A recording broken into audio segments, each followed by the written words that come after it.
All right. So again, thank you all for joining. My name is Olivia, and I'll pass it off to Nick to also introduce himself.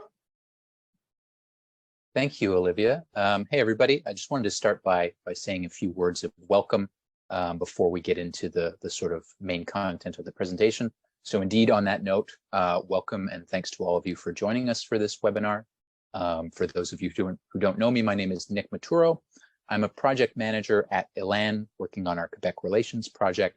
I'm conscious of the fact that some folks here might not be arriving at this webinar from the ELAN community, since this is a co-presentation.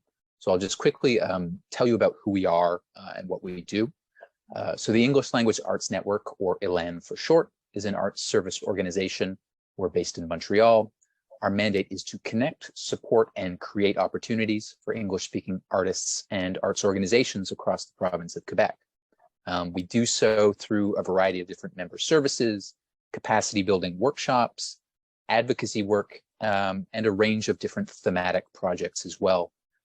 So Quebec Relations, or QR, because we love acronyms at ELAN, is one of those projects. It's the one I work on.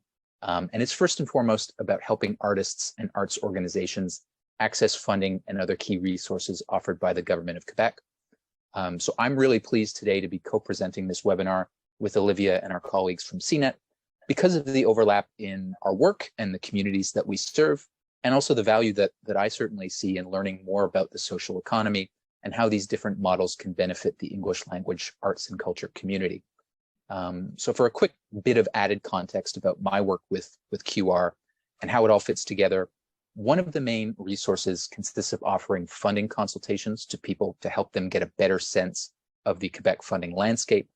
And really the starting point for pointing people in the right direction in those consultations is having an understanding of how they're going to be applying for funding as an individual or an informal collective of artists, as a not-for-profit organization, or for a more limited and sort of niche range of grant programs, perhaps as a for-profit company.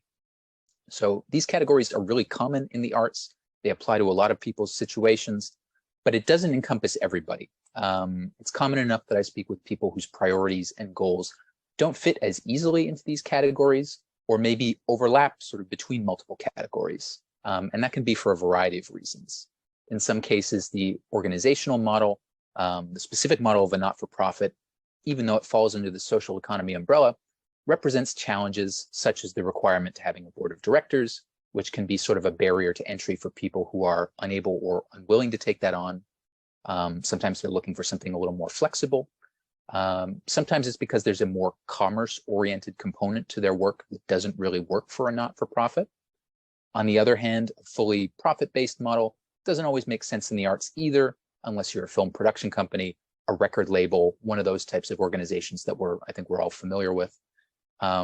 So sometimes you're exchanging money for your goods and services, but also profit is perhaps not the goal, or you're looking for a more horizontal organizational structure to make that happen. So I think it's in these gaps and gray areas of some of the more common categories that I look at that I think the social economy approach can really make sense, open up a lot of different opportunities. And I think it also really resonates with a lot of the values that artists hold about things like working collectively, putting people in communities before profits, all kinds of stuff like that. So with that said, I am really excited to have Olivia and the CNET team with us to tell us about some of these different organizational models within the social economy and how they might benefit the English language arts community in all our various different projects and initiatives. So with that said, I will hand it back to you, Olivia. I have said enough. Great, thank you, Nick. And yeah, I guess also, who are we? So CNET stands for the Social Solidarity Economy English Speaking Network. And it's the social economy initiative of the Regional Development Network, which works with English language community organizations throughout Quebec to enhance like resiliency and community vitality and all these things. So all interweaves together, and we're funded by the Secrétariat de Relations avec les Québécois Explosion Anglaise. So yeah, I guess we can jump in to this workshop. So Nick, you did kind of explain a little bit of how you think. Is this the slide you're referring to of the introduction you already gave? All right, great. So That we'll was just me. jump right into the content here then. So what we're going to be covering today is first we're going to go over the different types of social enterprises and co-ops. And this is a kind of general overview of the different models that are available, for-profit, non-profit status, those differences. Then we're going to compare the models. So like practically what do these differences mean? And then we're going to go into business development overview. So this is going to talk about some of the core components as they relate to starting an arts or culture-based organization. And then going into the entrepreneurial process. So that's briefly what we're going to be going over. At any point in time, again, if there's any questions or if you want to clarify, if I'm maybe speaking too fast, you want something clarified further, please just interrupt and or put a comment in the chat. And Jenny, feel free to moderate the chat and or bring up any of those comments as well. So types of social enterprises and co-ops. So first there's two kind of wings of things, right? So there's the nonprofit wing and then there's the for-profit wing. The purpose of starting a nonprofit, this would be under the Corporations Act, right? This is how nonprofits are incorporated, is to improve the quality of life for others at community, local, regional, national, global level. So it's to organize for the advancement of shared cultural, economic, or social interests and is not dedicated to private financial gain. So pretty big umbrella of what could qualify as a nonprofit. And I think this is why people often go towards this model because it is quite all-encompassing. Right? So the purpose of a social enterprise. So social enterprise is a type of nonprofit, right? That is selling goods or services. Right, so it's not a model that you can specifically incorporate as. You can't incorporate as a social enterprise, as you would be a nonprofit corporation that is enterprising. Right, so it's an umbrella term for all economic activities conducted by an enterprise with a social purpose, specifically involving sale of goods and services. Right. So the difference is that it's not focused on a profit perspective, but it's focused on providing a service or good to the community. So this, again, profit kind of is a word that's thrown around a lot. And it's really an accounting term as well, right? Like you still are trying to make money, right? Like you still need to be having like your margins, your cost margins in such a way that you're making money to be able to pay everyone to do the goods or service. So it's just to clarify, it's you're operating on a cost recovery basis versus a like profit maximization basis. So you still are trying to make money. So a cooperative, similarly, it's when people with economic, social, cultural needs create an enterprise to meet those needs. So it's possible to be a nonprofit cooperative everywhere in Canada, except for specifically in Quebec. And this is through your articles of incorporation, they ask about how you allocate surplus. And it's a specific Quebec thing, but it is changing now. So you can have cooperatives that operate through like nonprofit accounting principles, but it's less advantageous in Quebec to do that because a lot of the grants, because of the way the legislation is, the grants still consider co-ops to be for profit.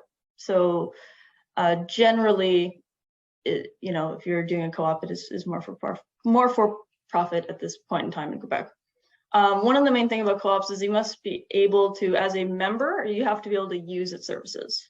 So membership is tied to directly engaging with the co-op. So just to, yeah, so within Quebec, Quebec has a quite robust social economy in general, and also like legislative framework of social economy. So the connecting theme under like the Social Economy Act of Quebec is that within your bylaws, you have to have clauses for democratic governance of your enterprise by its members, right? So however you define membership is up to your needs. It could be, it could just be the 3 people who are working on a project. You know, it could be 20 people who are, you know, or it could be however you're defining membership. There within your bylaws, there needs to be some clause that allows for the democratic election of officers who then are the board of directors of it, effectively, right? So there's 2 wings. We have the nonprofit wing, where you have enterprising nonprofits that are social enterprises, or you could go the charity model. Charity is like a secondary status that you would get on top of your not-for-profit corporation. And it's quite arduous to get. If you're charitable status, it also means you are not eligible for, yeah, if you have charitable status, you can't be selling goods or services. So it's a separate thing altogether. And there's certain restrictions around being charitable status as well. If you're for-profit, you're trying to make money, and then you are within the Social Economy Act would be a cooperative. Any questions about this so far? So I think there's a lot of misunderstanding around co-ops in general. So I just wanted to touch on a couple of the different types. So the type of cooperative that you are is defined by how you consider membership. So if you only have worker members at your co-op, then you would be a workers' co-op, right? If you have both users, so people who purchase your good or service, then you could only be a user co-op, and then your workers are not represented. So often you'll see that. So like the co-op, the grocery store co-ops that you see up north are user co-ops. Sometimes you'll see purchasing co-ops as well. So people collectivizing their purchasing needs, and those would be user co-ops. Then you have producer co-ops. So producer co-ops are often farmers, but more specifically for this example would be like artisanal co-ops. So you would have a group of artisans that are all producing a good or service, and they collectivize their marketing needs to like, and their distribution and supplier needs through the producer co-op, and then get their sales to market, kind of thing. And then you have multi-stakeholder co-ops, where you have a mix of any of these combinations of different memberships. Notable also within the producer co-op model is, as individual artists, is you could actually keep your individual practice. So I'm the Olivia Champagne personal brand, and right, and then someone else could have their own personal brand, and those remain autonomous, but you join together to meet your needs collectively. Yeah. So that's a brief overview of the different models. When we get into comparing them, there are advantages and disadvantages to each. So revenue generation as a nonprofit. So you are not technically, legally allowed to be in direct competition with other taxable entities in the same trade or business. So if there's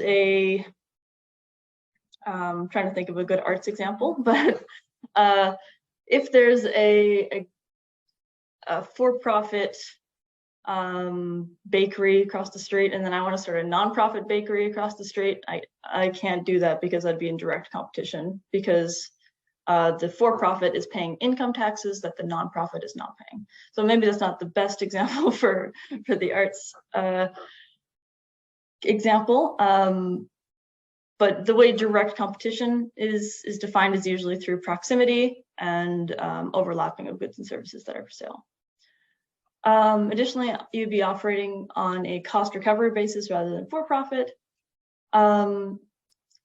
And it seems it's pretty straightforward, but also good to note that, so if you're a small not-for-profit, you don't need to register for GST and HST. If your total taxable revenues are less than 50K per calendar quarter, so less than 200K per year. However, it's recommended that you do so in the case of unexpected growth. So generally, like, this is to say that there's less administrative burdens picking this model often.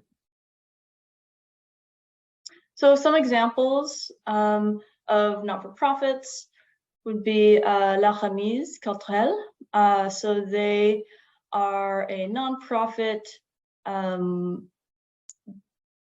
think, are they in Quebec City, Jenny? I think so, right? Yeah, so they're a warehouse that collects and reuses artistic materials such as set, costume pieces, furniture. And they do this to reduce waste within the cultural milieu, but it's also an opportunity for designers to obtain low-cost equipment, and they do some training in like eco-design principles and things like that. So that's one nonprofit. Another is La Dame,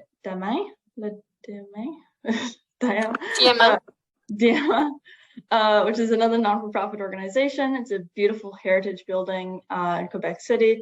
So focused on presenting and making accessible all facets of culture through performing arts, so circus, theater, opera, and also multimedia. So their aim is to democratize performing arts by making them as accessible as possible.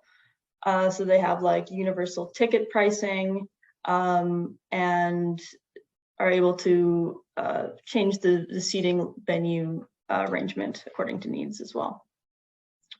I'd also jump in and add that an organization like ELAN is a not-for-profit organization, and certainly a lot of the other organizations in the community that we collaborate with as well. Yeah, so not-for-profits, so La Remise, I believe, Jenny, because I think you were a member, as a not-for-profit, you can also have membership. So people are like become members of your organization, and then they can use your good or service. But that's not tied directly to the equity of who owns the not-for-profit, right? Compared to a cooperative. But generally speaking, your not-for-profit is for like a greater social and environmental cultural purpose. So it's a good way to tell where you fall in things. So compared to a cooperative, so a cooperative can carry out business in a normal commercial manner, so you can be directly competing with other. But one of the catches is you have to have your revenues either purchased or generated from your membership. So you have to be serving your membership, right?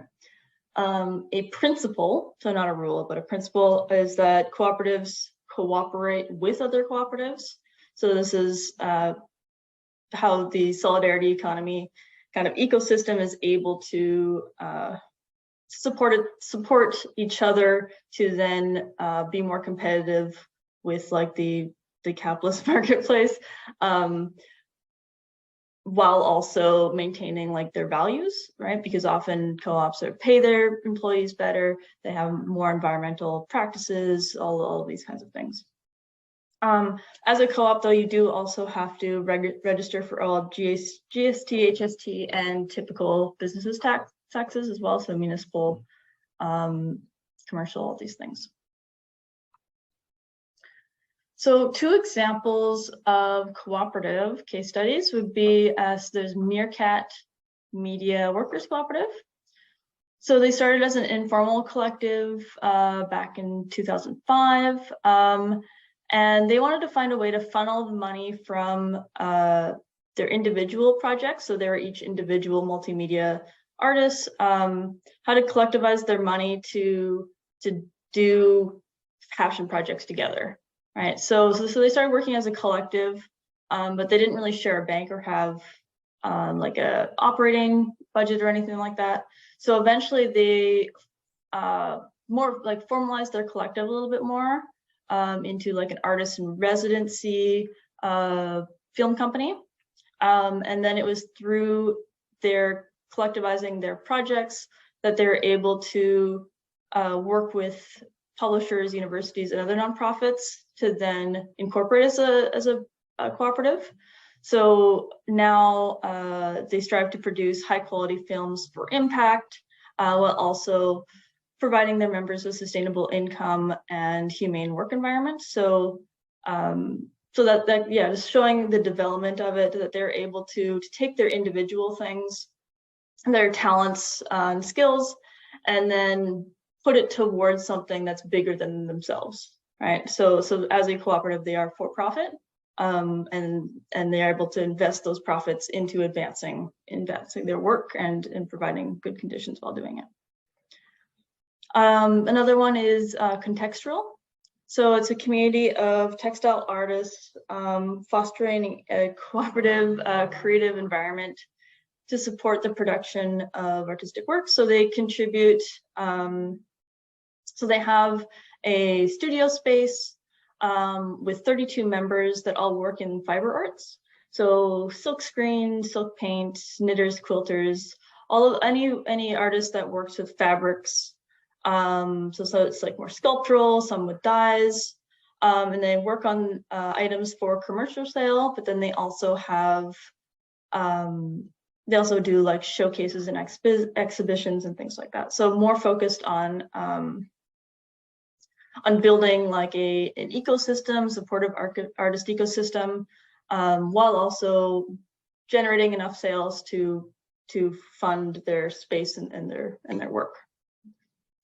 So those are just a couple examples. I know, Olivia, I might just jump in and add one example that I was able to find. I didn't even realize that they were. For those of you in Montreal who are familiar with the bar and venue Cafe Campus, they're actually a workers' cooperative, which I thought was interesting because it's quite distinct. That I think in the arts we're often really used to seeing a venue either operating on a not-for-profit model or very much on a sort of standard for-profit model. So wanted to point that one out. For sure. And I think pretty much any business can be structured as either a co-op, well, as a co-op specifically. Nonprofits, there's a little bit more specificity around it. But it really depends on like what your needs, what you want to prioritize, and then there's a model out there for you. So just a couple of differences, just looking at the time as well. I do want to move on this a little, but yeah.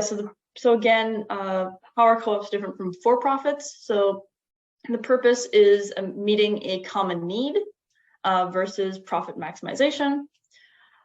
Decision-making structure. So as a co-op, it's one member, one vote, versus one share, one vote. So in a normal for-profit, I could have 80% of the shares, so I get 80% of the votes, right? That structure is not possible in a co-op. And then for profit allocation, it's based off of patronage. So let's say there's 5 of us work at this organization or at this co-op. If I'm the only one that's working full time, so I'm working, let's say, twice as much as everyone else, then at the end of the year, if there's profits made, I would get twice as much profit allocation than my other coworkers, because the amount that I contributed was more based off of the others. And there's different like formulas of how you can decide that, and it's usually either decided in your bylaws specifically, or it's a decision that the board of directors can make each year. And the board is the members, so it'd be you and your workers, your people, So yeah, just a final overview would be to say, so membership membership for a nonprofit can be defined, or so it can be defined as the general public, right? As a nonprofit social enterprise, you can say everyone's a member, or it can be very specific of how you define membership. Cooperatives, it has to be users who can people who can use your good or service, right? Shareholders for not-for-profits, there is no shareholders, so there's no dividend distributions that are possible. Whereas cooperatives, dividends can be given out to your shareholders, which is all of the members, because one member is one share. Board of directors, so term length for a nonprofit is 2 years maximum, whereas for a cooperative, it's 3 years maximum. And then after those 2 or 3 years, you would have to become reelected by the membership. Founders minimum, so for a nonprofit, you need 3 founders. For a cooperative, you need 3 to 5, depending on which type of cooperative. And then tax exemption, so nonprofits are exempt from income taxes, whereas cooperative, all business taxes apply, which are substantial in Quebec. All right, so into the meat of it here, business development. So I assume many of the people here are either have a concept idea, or you're already working on something that needs to be refined. And refining your business idea into something that's feasible involves kind of simultaneous steps, right? So you have to determine the opportunity, right? So that could either be in consultation with your community or with your peers, but it's really to ensure that what you're working on is meaningful and needed. Also, you'll be assessing the skills of your team members and your experience. So making sure you have all the right people around the table. And if there are gaps, so let's say you don't have someone who knows anything about finances, then reaching out and finding people to fill the gaps, right? And then on top of that, also assessing all your available resources and your team's, and your team's capacity to take on the project, right? So all of these, also when you're assessing your available resources, I suggest you talk to Nick because he can give you a good lay of the land of the grant ecosystem as well. But all of these processes, help determine the fitness of your concept, right? So refining it into a coherent service offering, and if it's a feasible one specifically, right? So all of this will be used in what's called like a value proposition canvas.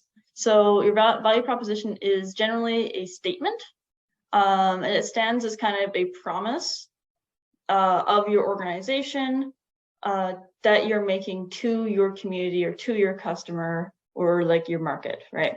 So the proposition is usually easy to understand, and it should be like a reason as to why people should, buy your product or participate in whatever you're doing, right? So it needs to clearly explain how you're feeling a need, communicate the specific benefits and why you're kind of doing it better or more niche or whatever that is than other people, right? So the ideal value proposition is to the point, appeals to your customers' strongest decision-making drivers. So those are fears, wants, and needs, right? So translating directly those decision-making drivers into the like benefits, experiences, and features of what you're offering, right? So confusion sometimes happens by mixing in like your mission statement or into your value proposition, because your mission is more about like what you're doing than it is about how what you're doing is relevant to your customers, right? Or like how it's meeting those needs. So you really need to clarify that concept amongst your team. Any questions or comments? No? think I maybe skipped ahead here, sorry. Yes. So often, sometimes I'll see with arts organizations is that they want to do everything at once, and it's really because you have a lot of creative people with a lot of good ideas around the table, and often that's not actually the best way to build a relationship with your customer, because then your value proposition needs to be clear, right? And people need to understand what you're doing. So once you've acquired, and once you understand who your customer is, you need to think about how you can like build, nurture, and grow those relationships. So beyond just transactions, right? Beyond just like, here's money, here's, and this is kind of the hierarchy or like steps of how you can do that, right? So building a personal connection. So this can be through like a lot of vendors on like Etsy, for example, will write personal notes to people that they're selling to, and that's humanizing the transaction, trying to build a personal connection. Then there's specific like brand features that could be personalized, right? So and that one's a bit more difficult to do sometimes. So if it's a performing arts piece, for example, you can have within your how you operate is there's a moment where you bring in someone from the crowd or something, and that's something people expect within like a show or a circus or something like that. That would be a part of your brand of how you engage with people. And then there's the rational benefits, right? So is it unique? Is it something you can't get somewhere else? And then the emotional benefits. The emotional is probably the hardest to get. That's why it's kind of the highest on the ladder here. An example I like to think of when seeing this is Lush. So I think they do a really great job of building relationships with their customers. So for example, when you enter the store, you're personally greeted. When you go there, you can, so one of the features of their brand is that they can give out little samples, so you can like try out little samples of things. Rational benefits is that that they're like bath bombs or body scrubs or whatever are made with really good ingredients, and that you're always going to get high quality things. And then the emotional benefits on top of that is kind of the smell, I guess maybe it's also branding. It all kind of builds on each other. But how they're able to like market their products to have like emotional triggers, right? So either like it looks like a rose and it's like a romantic bath bomb or something, like all of these things that can bring out emotions. And certainly, I mean, the emotional level in so much artwork or are like performing arts kinds of things is something that comes across really naturally. I mean, think of if you're a theater organization and you have this sort of aesthetic benefits, but also the emotional benefit of connecting with a play that really speaks to you or something like that. Yeah, definitely. So I think another way to look at this as well is to maybe think down the ladder, right? Of if you're doing something that is quite emotionally triggering, is how can you communicate that into your brand's features? So it's like people can will be able to, through looking at your organization, understand that they get emotional benefits from participating in whatever you're doing. So another one here is gaining an understanding of what your sample customer is.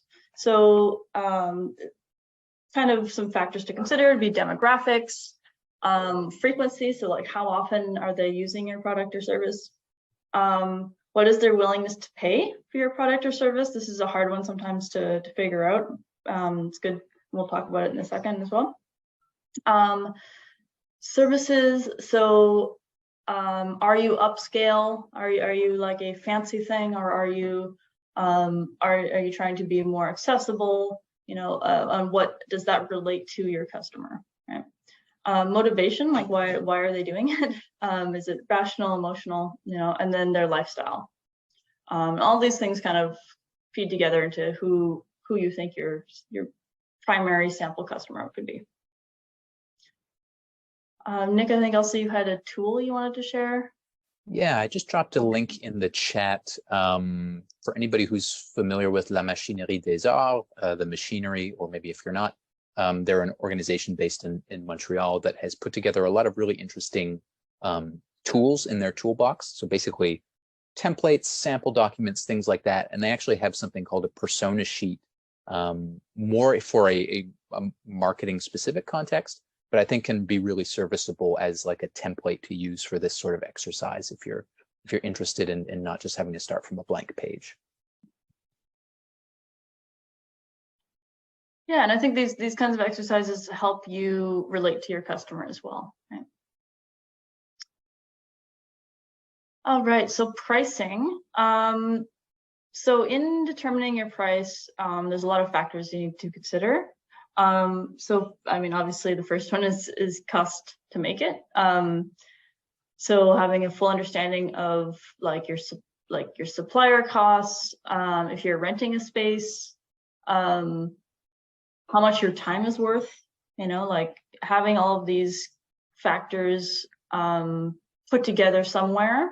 So it's not just like, oh, I think it can, because I think artists often undersell themselves because they don't have a full understanding of the costs to make things. And then also if you have a full understanding of the costs, you'll understand, oh, actually like 50% of my cost is going to rental of the space.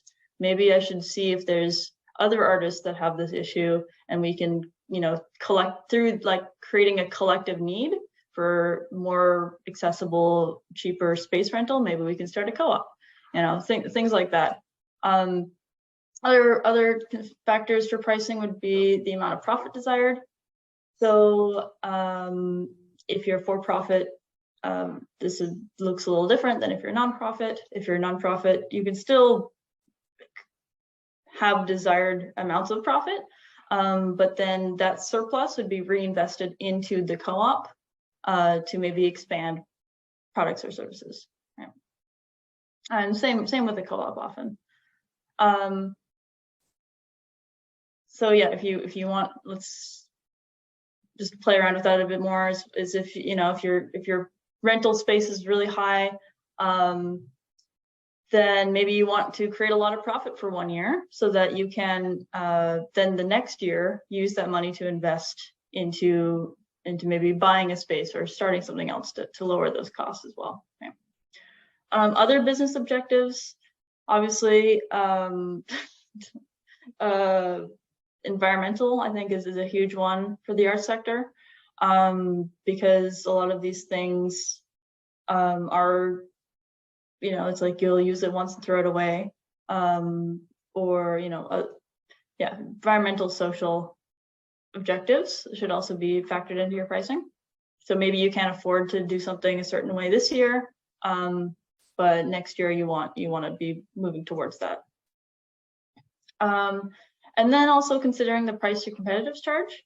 So I think this goes into, you don't want to be undercutting the prices for other artists, what they can receive.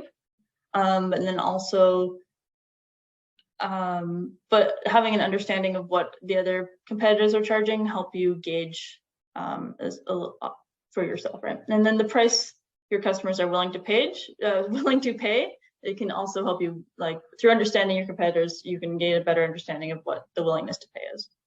Another thing also is sometimes a higher price contributes to the perception of professionalism and the value of your art, because a lot of the benefits are intangible, so like emotional, these kinds of things that people don't have a full understanding even of their own willingness to pay for these things, and putting a high price on your art then signals to your customer that that's the value of it. So being a leader in that. Olivia, there's a question in the chat. Do you want it now or do you want to save them and hit later? Yolanda, yeah, so within Quebec, there's a minimum of 3 founders. There is no maximum. Actually, that's not true. The maximum would be 16. I think that's the maximum amount of directors you can have on a nonprofit. My recommendation would not to have 16.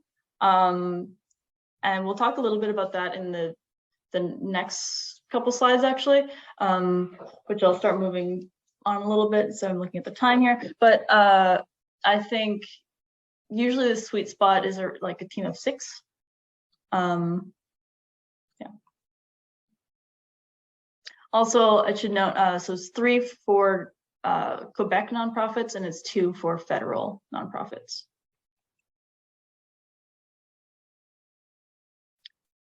So just a quick overview of the revenue streams and the different models you can use. So there's the production model. So that's you're just in a workshop and you're making things and then you're selling them. Then there's the licensing model. So this is often, let's say you're a musician, you can license your songs for commercials, things like that. Often there's like cross branding licensing deals that are done as well. So you'll see like cereal brands with like Marvel movies on them or things like that. There's the freemium model. So you get them to do, you'll see this often with applications, but it also applies, I think, to some arts sector organizations where you give something for free, like let's say a gallery exhibition, right? And then to get more, that's when you pay or you charge. So maybe there's, part of the gallery is free, and then there's, the next part of it, there's a ticket you have to purchase, or you can buy the art, these kinds of things, right?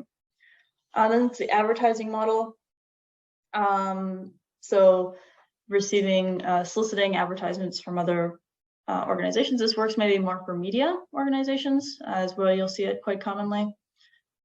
There's also the membership model. So having annual memberships that people buy, and then they can access your services. So La Remise, for example, has a bit of a membership model. Then there's the market model. So this would be mainly for retail, but generally would also work if you're selling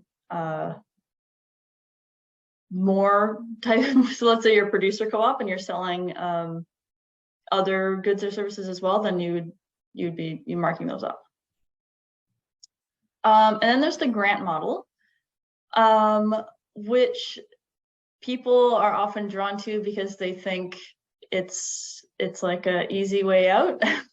And I'll just say that I think it might actually be the hardest one to maintain on this list here, because you often get stuck in a cycle of applying for grants, reporting on grants, applying for grants, reporting. It's a never-ending loop, and can be quite administratively exhausting. And then then you should also be considering kind of your channel strategy. So how, so I guess also one note would be that in your revenue streams, you can be doing 3 or 4 of these, right? You don't have to put yourself in one box.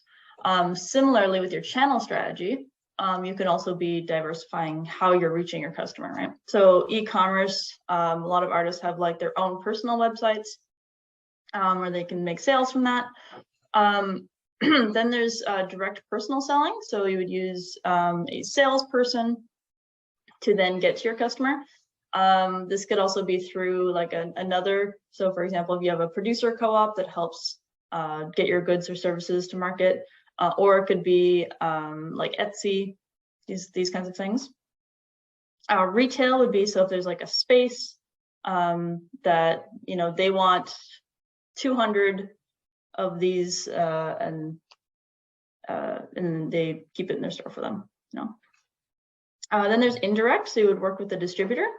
So a distributor that then works either with salespeople or retailers. Excuse me. And then there's exporting. So This could be either into different provinces or different countries.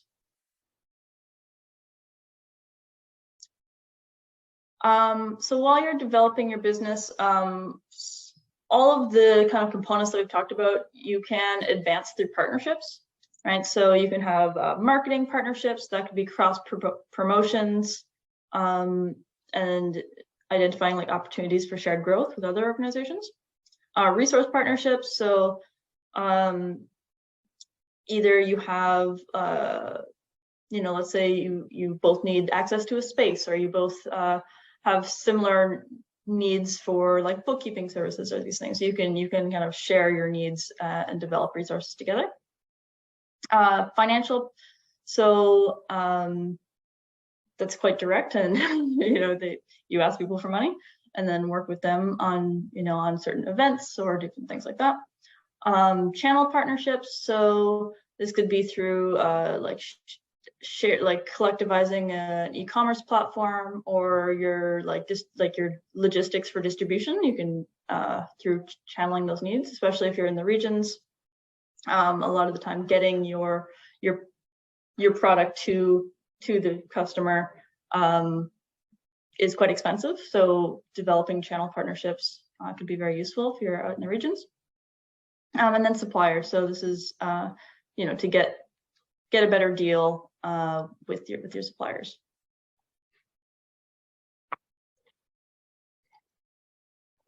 So very quick overview on social finance. So maybe we won't talk about this too much, but to build equity, you can have common shares and participating shares. To complement that, you can have grants and wage subsidies, so through foundations, nonprofits, trusts and government funding, so a lot of provincial funding, which Nick will also be talking about in a moment. Seed funding, crowdfunding. So crowdfunding is often a great way to get to both engage your community, but then also get them involved and feeling like a part of something. And then some debt instruments would be community bonds. So it's second level. So crowdfunding is they're just giving money. Community bond is you'd be working with a nonprofit that would issue your organization a bond that you then repay usually over 10 years or so, but operates as like a long-term debt liability. And then typical loans or credit cards, credit lines of credit that you could get. And then also private venture capital. So these are kind of a quick overview of different ways that within the social economy that we finance activities. If you have more questions on these, also please send me an email. So I do feel like I've been talking for a little bit here, but the entrepreneurial process, so the last leg of the journey here, involves three core components that all happen at the same time. So it's not a linear process, right? So it involves management.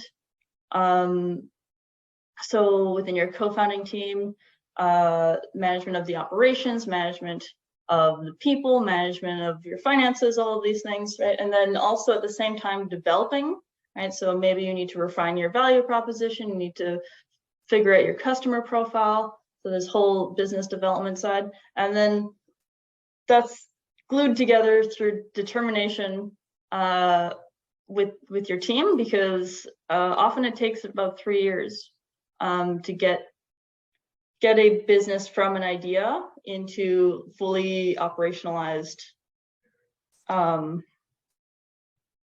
business. So it takes a lot of commitment and determination. It's not for the faint of heart.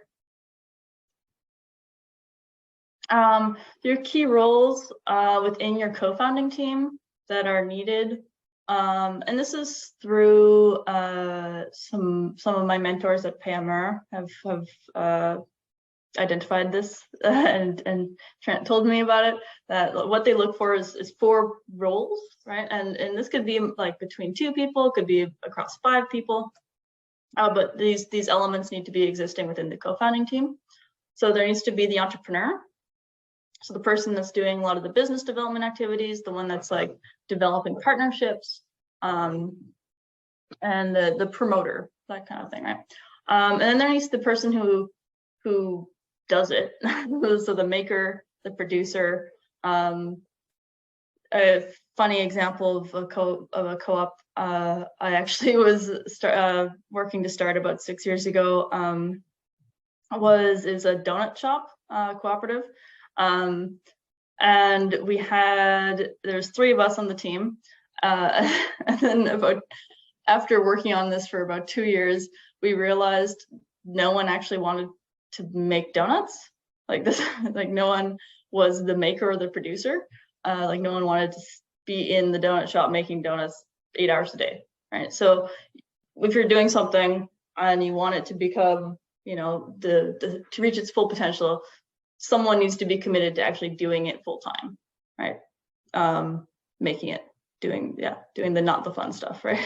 Or it could be the fun stuff, it depends. But then there's the administrator, so the person who is taking meeting minute notes, and is able to do some of the filing things. And then there's the financier, so the person who's able to understand budgets, make projections, apply for grants, these kinds of things.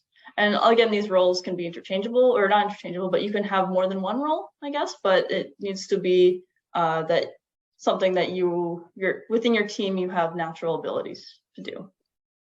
Olivia, I just wanted to add that I think we definitely see this sort of breakdown in arts organizations a lot, depending on the size. I mean, smaller ones, you obviously have fewer people maybe occupying multiple roles. Maybe it's just 1 or 2 people. But then often sort of the bigger the organization, you really do have this split kind of between the admin types of roles and the more creative or like producing kinds of roles. So definitely I think a lot of people understand this kind of thing intuitively, for sure. It makes a lot of sense. Mm-hmm.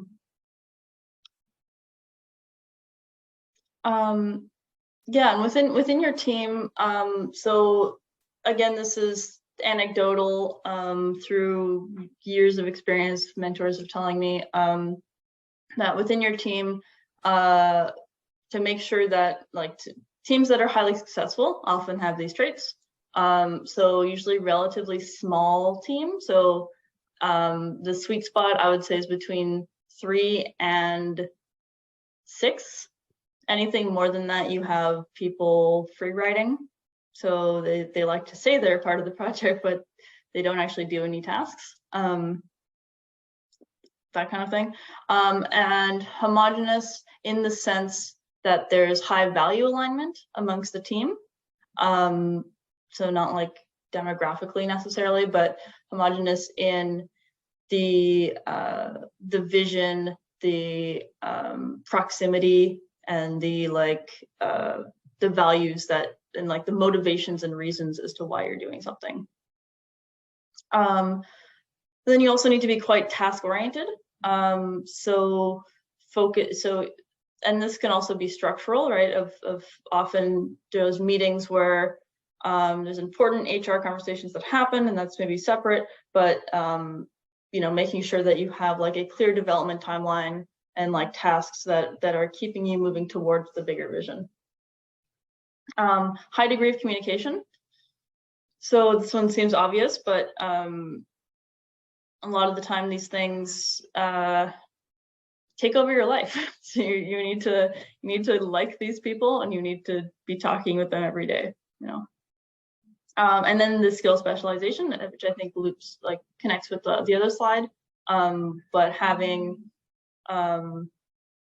ensuring that there's space for people to grow their talents and to specialize and become masters of it within the development of your nonprofit or social enterprise. So a kind of overlapping roadmap here. So again, non-linear process. To start your social enterprise, first you have to do is find your founders, your co-founders, right? So again, this should be,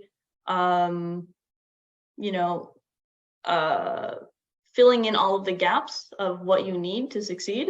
So if you don't have someone who's very administratively minded, then that's maybe you should reach out and find someone to fill that gap, right? And then when you have a good team, assessing your value proposition, assessing making sure your concept is clear and it fits your available resources and the needs of your community and all of those things. And then prototyping, right? So we didn't talk about that specifically, but doing it and then revising it, seeing if it's landing with your customers, right? So maybe this involves surveying as well. And then once you have your proven prototyped good or service, making sure that's viable. So is it being priced correctly? Are people willing to pay for the amount that I need to charge to cost it accurately, to pay myself, so making sure that that's viable.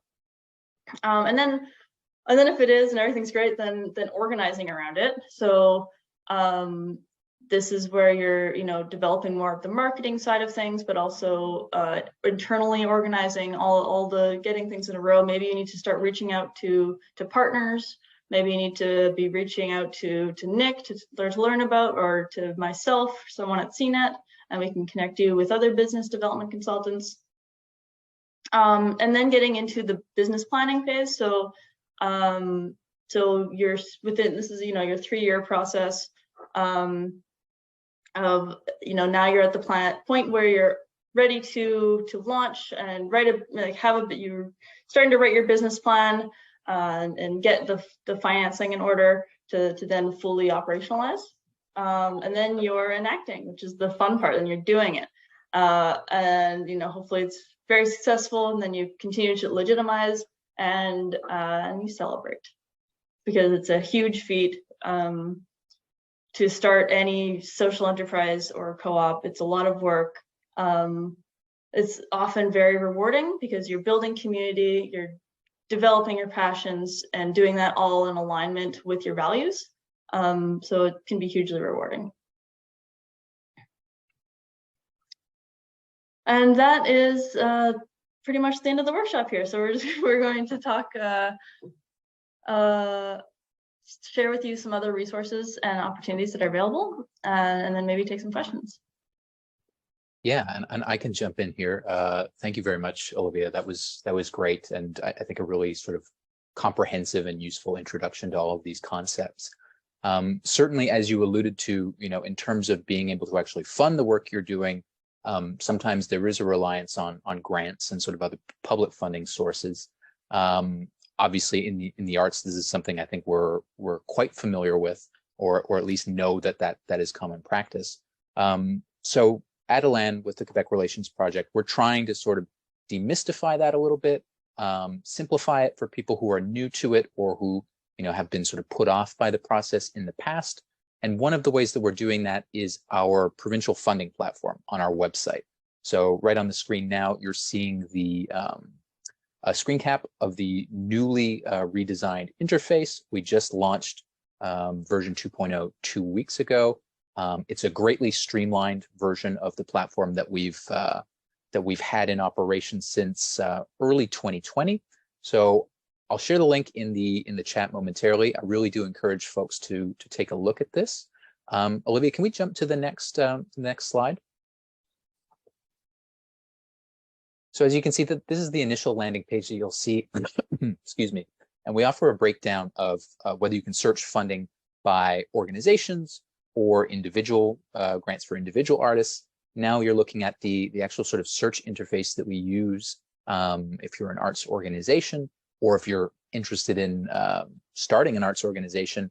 This is basically the portal to view all of the different grants that we've put together that might be able to help you do that.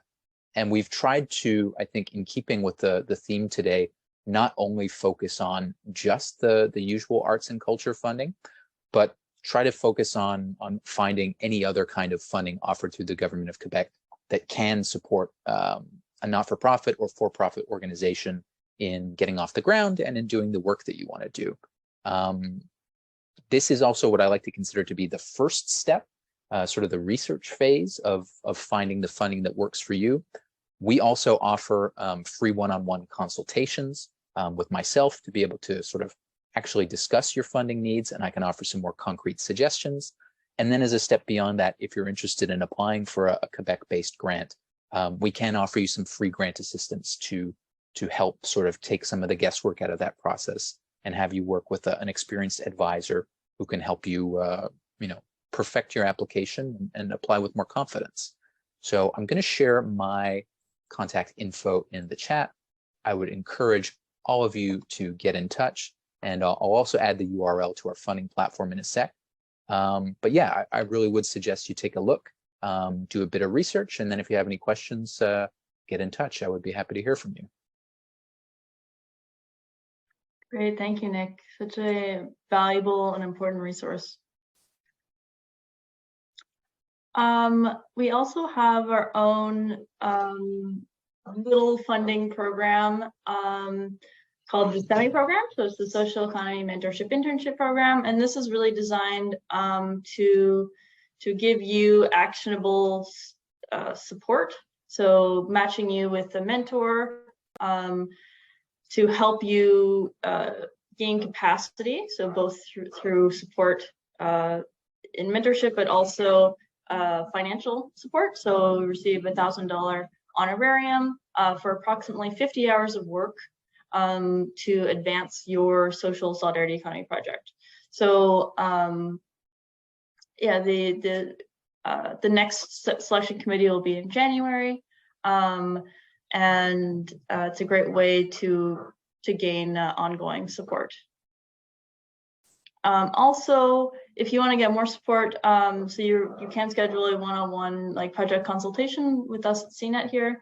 So CNET, we provide business development like consultation support for projects in their ideation pre-startup phase. And we help you either through connecting you to resources or supporting your developmental timeline to get you to the point where you're ready to start like writing a business plan. And at that point in time, we're partnered with CDRQ, so le Coopérative Développement Régional de Québec, where once you're ready to start writing your business plan and doing that, then we can pass you off to their business consultants. I also do highly suggest you get in touch with ELAN for grant writing support, and keep a tab on their other webinars and resources, because they have quite a lot of things happening. And that brings us to the end today. I was quite worried we were going to go quite a lot over. So I'm glad we're not there. But if there's any questions, I'm happy to stay here for a little bit longer. And of course, as you mentioned earlier, Olivia, the more, I guess, specific to your own project the questions are, certainly maybe the better context is a one-on-one chat. So again, please do reach out to either Olivia or myself to have that conversation. We'd be very happy to hear from you.